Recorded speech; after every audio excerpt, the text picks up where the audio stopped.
gardenias para ti, con ellas quiero decir te quiero, te adoro, mi vida. Ponles toda tu atención, porque son tu corazón y el mío. Dos gardenias para ti, que tendrán todo el sabor de un beso, de esos besos que te di y que jamás encontrarás en el calor de tu querer. Y es porque me han adivinado que tu amor me ha traicionado, porque existo tú querer.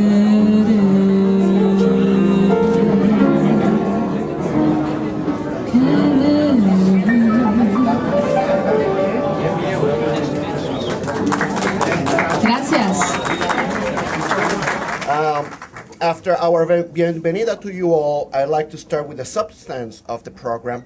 But before we hear from the authors of this wonderful work, I'd like the audience to hear firsthand from people who, like yourselves, have made donations of documents and artifacts that have made it possible works such as this one that we are celebrating today and we are launching today. Without contributions of the community, our mission to preserve and to document the Puerto Rican experience in the United States would become limited. So, we would like to encourage you to consider us as a repository of those artifacts, documents, photographs that may serve to allow others after us to experience what we are experiencing here tonight. Our first amiga del centro to address you tonight is Elsa Cabrera. And in fact, she's, Elba Cabrera. And she's actually a member of Centro's large extended family. Elba Cabrera was born in Ponce, Puerto Rico, and during the Depression, her family moved first to El Barrio and then to the Bronx, where both she and her family have been very active in community affairs, and I think that would be an understatement. After working for over 4 decades in different for-profit and non-for-profit companies, particularly the Girl Scouts, the department, New York City Department for the Aging, the Center for Media Arts, the Lehman College Performing Arts Center, and the United Bronx Parents, she has served for a number of years in different boards, such as the Bronx Council on the Arts, Hostos Community College, and the Association for Hispanic Arts. And we are encouraged and thankful and grateful to have her here tonight. Ms. Cabrera.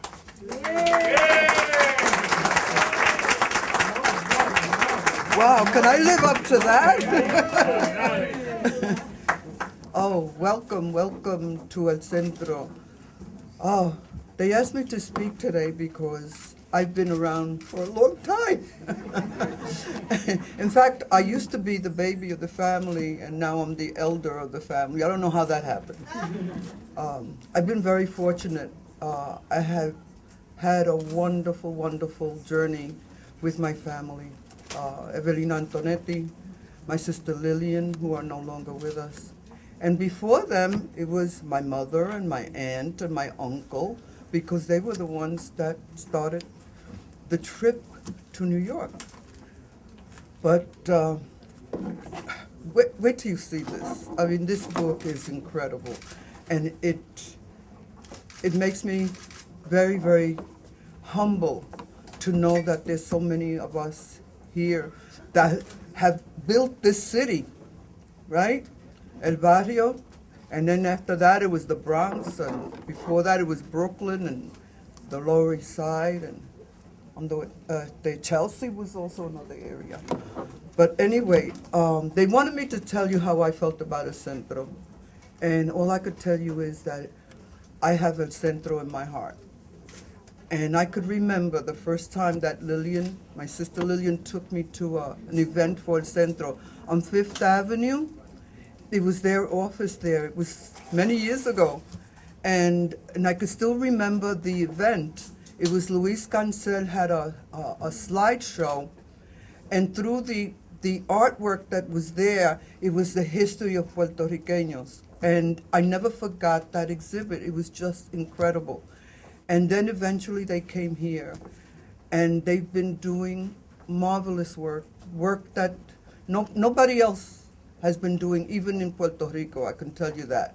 And I am so proud to be part of this. And I could tell you that out of the three sisters and my aunt, we have a family an extended family that includes Anita Antonetti, come, Antonio Mondesire, okay? My son, my niece, and my other son didn't get here with my granddaughter, but they'll get here, hopefully. I want you to enjoy this day and enjoy El Centro. I mean, we have such a treasure at El Centro, and to go there and to see the students studying and looking up things, and the website, when I think of the website, because I always think of this, I think of books, but I never think of the website, but you should go in. I mean, especially the young people, they do it automatically, right? So anyway, enjoy the evening. I am so, so proud to be here. And that's it.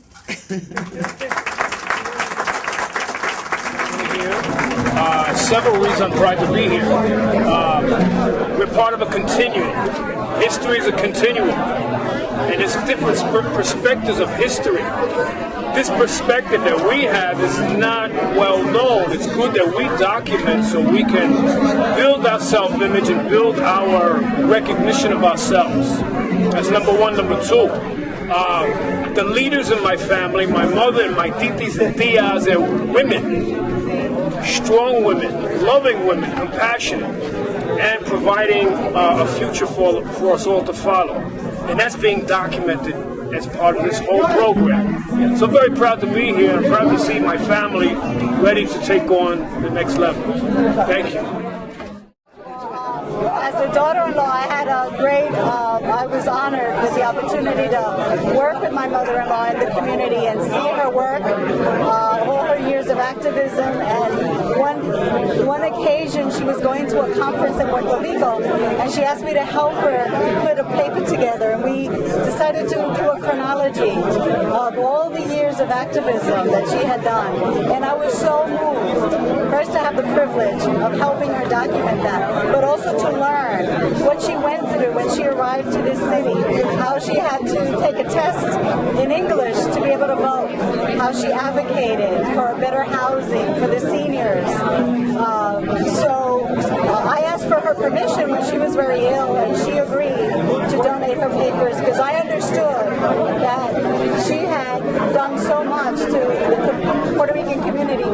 Besides raising her family, she just did not stop. Even when she was ill, she went to Albany to advocate for the seniors. And so I knew it was very important to retain that important history of her role in East Harlem and her work as an advocate for seniors. So I am so honored, and I know she's here with us today in spirit. She was a true trailblazer and pioneer, as evidenced by the books that Centro has put out. So we're very proud as a family for the opportunity to share some of the family's history. We also have with us tonight Alma Torres Warner, who is the daughter of the late judge and former assembly member Felipe Torres. She has taught both in public schools as well as in private schools. She has been an assistant principal, and she has been a mentor to administrators, teachers, paraprofessionals, and finally, after a long working life, she retired in 2001. And in her spare time, I will say that she has become a volunteer extraordinaire of the Centro for Puerto Rican Studies Library and Archives. So I would like to welcome Alma Torres Warner to give us some insights into what it is to be a contributor to this collection.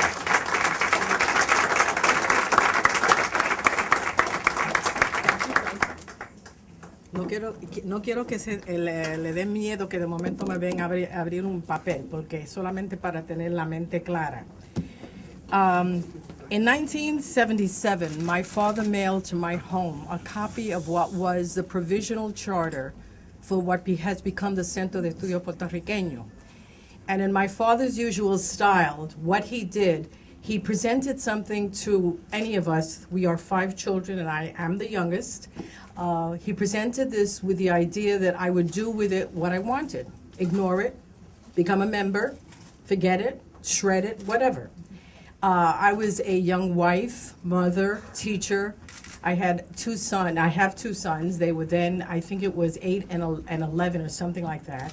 And so I put the folder or the letter with the attachment into a so-called important file folder. I turned to that folder when Pedro Juan asked me to kindly participate and speak to the group. And what I realized then was the message that my father sent had really sunken in to my life. In my father's letter, he talked about the value of the document and the organization that was being formed to, quote, bilingual teachers in particular. And I was a member of a bilingual high school equivalency program. I recently celebrated with colleagues 40 years of the institution, which has now gone down the drain, but we function very, very well. The point is that many of my students, because they were studying for the GED, were studying having come from many different countries. We had bilingual instruction to students who were of Greek background, French, Haitian, Chinese, Spanish, and of course English. And that meant we taught them enough English that they were able to receive their GED either in English, or those that qualified on the Spanish level could do so. In any case, over the years, working with the students, I found myself telling the story of my father and my mother's life and the struggles which they had experienced. If you don't know my father's history, he arrived in New York City at the age of 22 in 1919 with $10 in his coat pocket, his military coat pocket. He had been a second lieutenant in a segregated unit in Puerto Rico. My mother came with her family, much younger, and they met here. The point is, that was what was happening with my students, and I found that when I shared the story of my parents' life, it was very inspiring to them, and it gave them the feeling of, yes, I can. If any of you have ever had the pleasure of knowing my father before he passed away, you would know that his motto has always been, where there's a will, there's a way. So when he knew that I was telling his story, and we began to introduce this to the student body, he was pleased, not because it was his story. My father has never believed in highlighting himself. And he taught us, never think we're better than anybody else, but don't think that anybody is better than we are. And that's the way we lived our lives. So the point is, after starting to think about these things, then when I retired in 2001 as an assistant principal, I became a volunteer at Centro. And of course, I had already met Pedro Juan, who is the fellow who carried my father's 39 boxes out of my brother's office because my father had signed over his papers. Now, this particular point I want to share with you because I'm hoping that many of you will contribute papers of your own or your families. But you have to understand, you may feel great emotional attachment to these documents. I am embarrassed to tell you how many years we held those documents. It was as though we could not let go. It was as though we were losing Papi for the second time. The point is that we have done it according to my father's wishes. And I want to recommend that you look at your life and what you've done. Don't worry if you didn't become, let's say, the president or the king of something or whatever. We're looking for the story of our people, our culture, and our progress in New York City. The thing that my father, I realized, wanted to make sure came across was, as he knew los Puertorriqueños, we're going to go forward. But we need evidence to share with each other and with other cultures who do not recognize the value that our people have. And also, I mean, we all know Puerto Ricans are American citizens. When my father came, he was a citizen already simply because in 1917, the Jones Act was passed, okay? He would not have been able to come in that way. So simply, I just want to get you all excited at the thought of contributing. Look at Pedro Juan's book. I've had the privilege of seeing it before it was published. He let me see a copy of it. Think about what you can contribute. Think about what a small child gets from looking at the pictures and seeing what has been. Look for people in the books that you may know. In Pedro's first book, we discovered the father-in-law of one of my cousins, where nobody knew that he was there doing something in Spanish Harlem with a community group. So you'll be surprised. You're going to find yourselves in many ways. Finally, I want to thank personally the staff of the Centro office. Anytime I have come down here to work as a volunteer, they've been so gracious and so warm that not only do I personally feel que estoy entre familia, sino que también con los papeles de papi que están aquí, y de mi hermano Frank, el mayor. My brother Frank is a retired Supreme Court judge from New York State.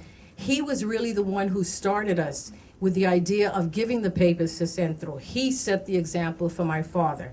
So that now my brother Austin Torres, who's back there somewhere, he's a practicing attorney.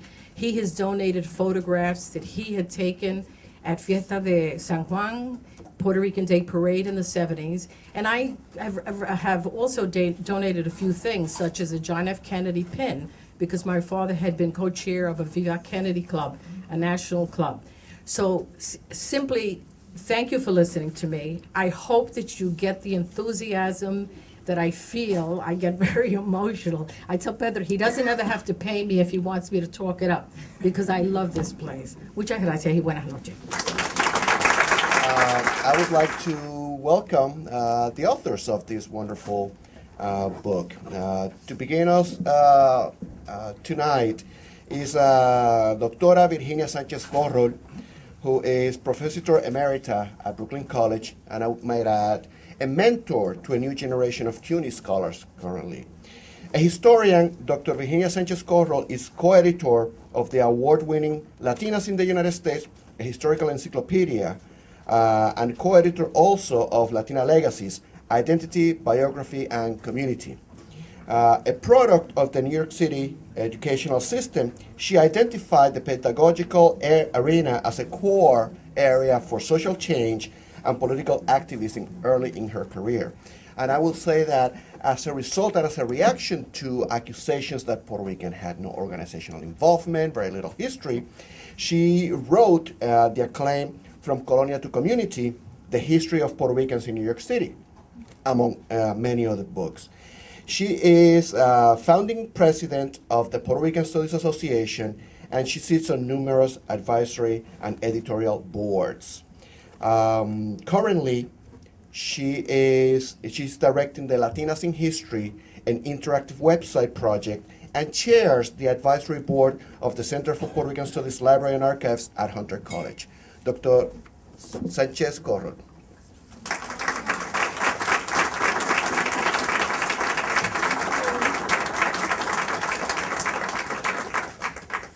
Wow, it really looks great from here. I've been sitting there very, very quietly enjoying what Elba was saying and hearing about the Torres family. What can I tell you about this book? First, I have to tell you something about myself that doesn't usually appear in the, when you do these biographical things, and you wrote this and you did that and you did. Okay, that's my love. That's my contribution to my community. I grew up in the South Bronx, and my parents came to New York City during the 1920s. And I remember growing up, going to Catholic school. In fact, I think that we have something in common with St. Anselm's. As I was looking through the pictures, I suddenly saw a picture of Evelina, and I said, that's St. Anselm's. I can't forget that school. One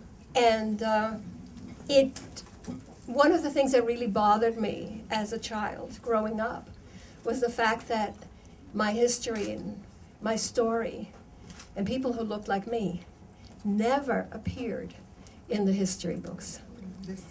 And I made it a point that what I was going to do in the future was that I was going to become a teacher. And why?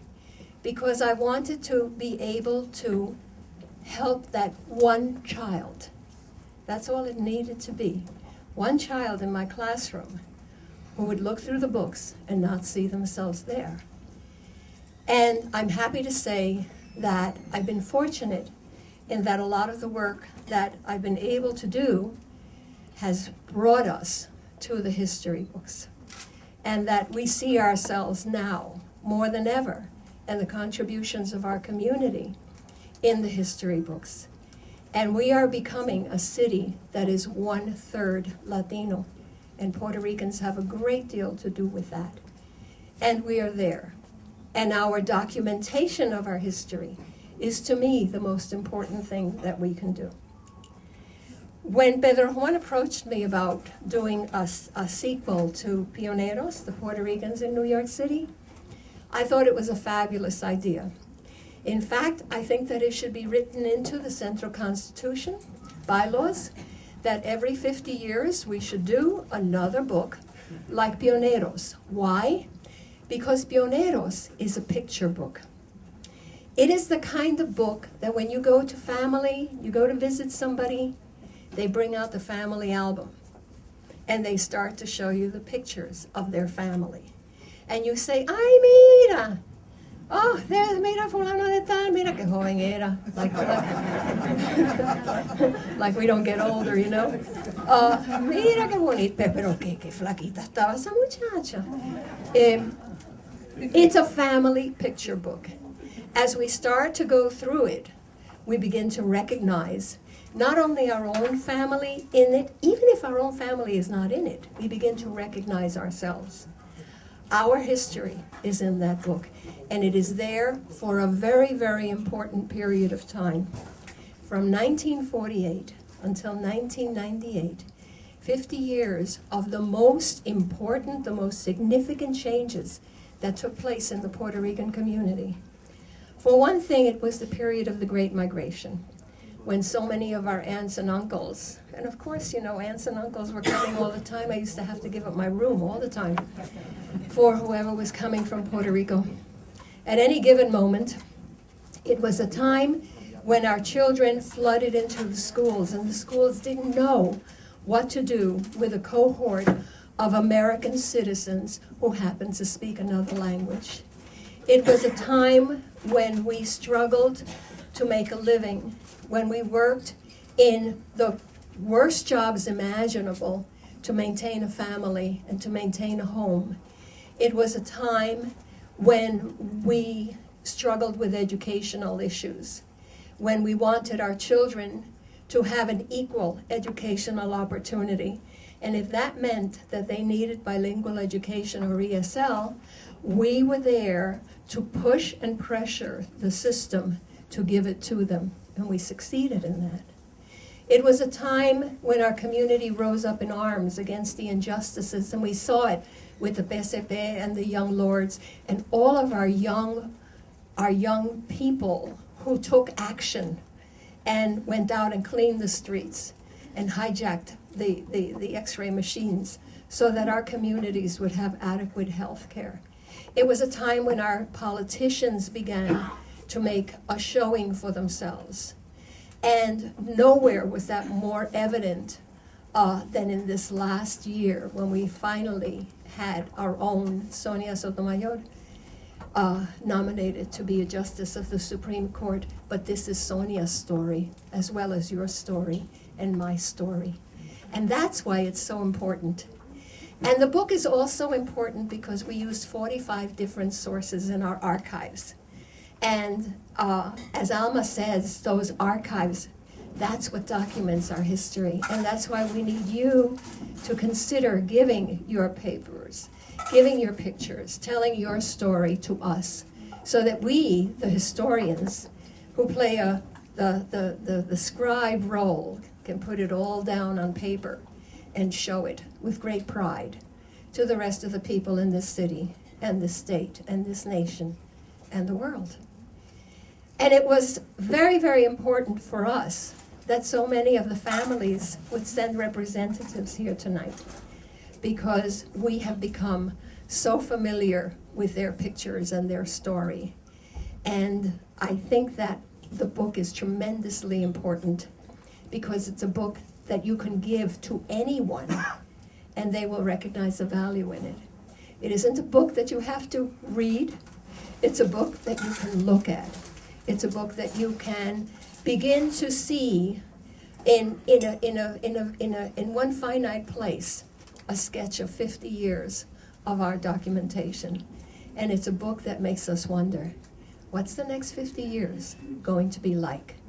One thing we know is that the Centro will put out a sequel to Pioneros 2 because of you and because of our commitment. And I am so happy that you're here tonight. Thank you very, very much. I look forward to talking to you and meeting you. Being considered to be part of history in this book is a great honor for me, for my family, for my children. And I am giving my grandson, who is only 18 months old, I am giving him one of the books, Pioneros #2, for him as he grows up.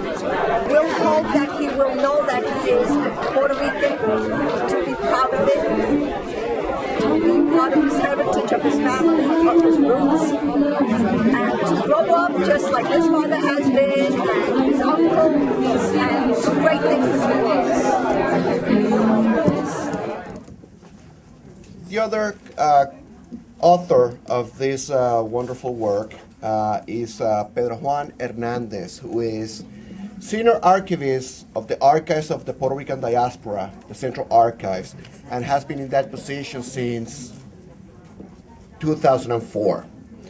He served as Centro Acting Associate Director for Library and Archives for a period of time, but he began his career at Centro as Project Archivist for the Documenting Latino Civil Rights History, the Puerto Rican Legal Defense and Education Fund records from 1994 through 1996, after which he served as an archivist for Centro until 2004. He is also co-author of the previous volume of Pioneros, Puerto Ricans in New York City, 1895 through 1948. And currently, he's serving as New York City project coordinator for the Ventana al Pasado, building a Latino Hispanic virtual research collection of the National Endowment for the Humanities. Welcome, Pedro Juan.